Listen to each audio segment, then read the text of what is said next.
Ayan guys, Mega Mega Lord shoutout. Ngayon ay nandito tayo sa isang park sa Manila, sa may Harbor Square. Bigla akong nagtaka bakit biglang dumami ang ibon, yung ibong tagak.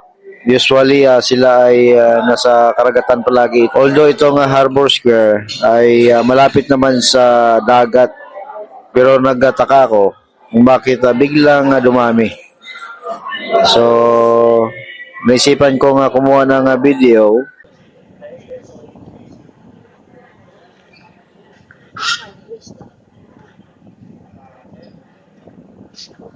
at ito na nga guys, I think alam ko na kung bakit nagtipon-tipon ang mga ibon dahil nga dito sa kay Kuya. Kung napansin nyo, lumalapit pa yung iba at napansin nyo may dala si Kuya ang supot at ang laman pala ng supot ay mga isda na pinamili niya sa palengke at ito yung pinapakain niya sa mga ibon.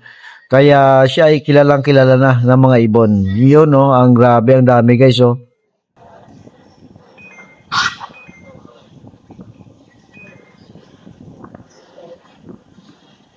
Dami oh. Kila dami. Malapit pa talaga.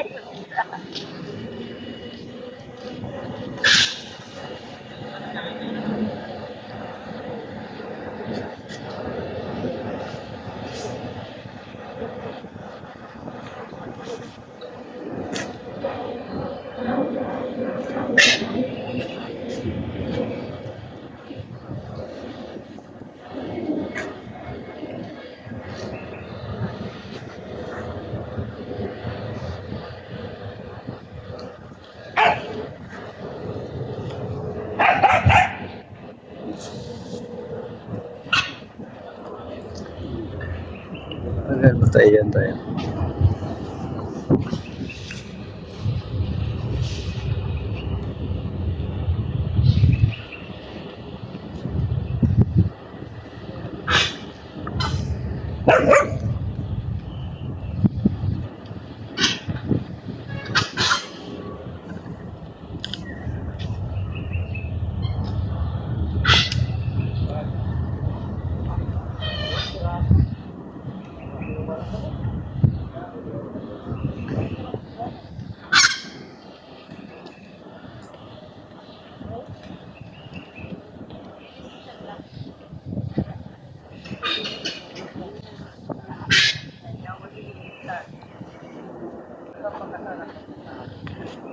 Habang pinagdadalak ko sa laki.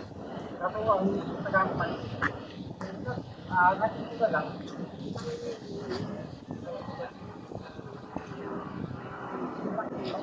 Dai. Dai.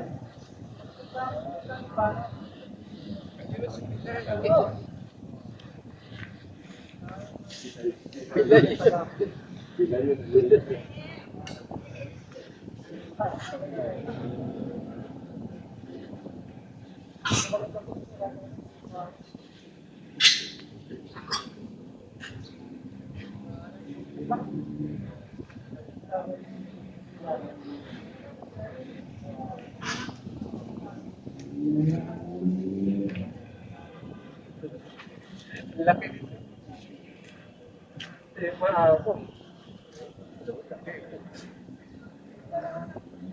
Tatlo na. Sila yun, bibigyan siya, may hiwalay siya.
Lumalapit sila ganyan.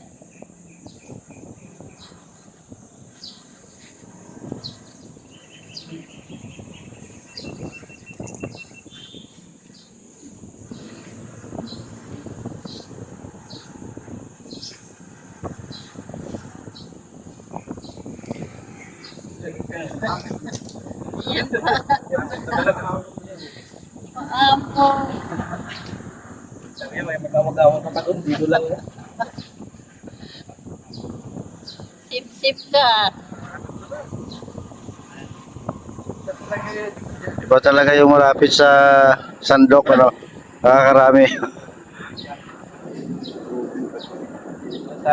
Ayun. Mayroon pa isa palapit na rin, oh. Kilala na nila si Kagawad, eh. Sub na siya. Tumla siya, nakatatlo siya eh. Dami, oh. Ayun, ano natin yung bento yan? Lord. Bukas na. Bukas naman din na. Saan? Ako naman. Gusto ba ito? Oo. Maingat. Pag may tip lang nalakas. Takot. Takot pag-aban. Hindi ko lang nabibinta. Minsan ano yan. Kalaki. Oo, nasa tawan. Tauan. Natitira naman ano, 2,000. Magchodi kayo. Sa dulo. Sinato yung bili.